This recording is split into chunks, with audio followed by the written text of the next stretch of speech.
What's up mga palangga? Good evening po sa lahat.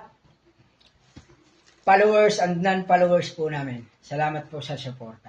Kahapon po ay pumasok po yung sahod namin galing kay Mita.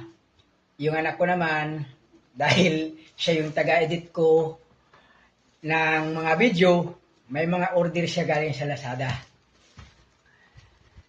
Ngayon, mag-unboxing po tayo ng mga order niya dahil di ko alam kung ano yung dito, yung mga laman o mga order niya. Isa-isahin natin ito, dalawa lang to. Ito yung pinakauna niyang in-order. Sa kanya to lahat.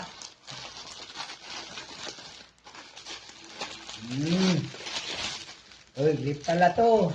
Yan o. Yan. Ito yung matagal na niyang hiningi at nirequest sa akin na bilhan.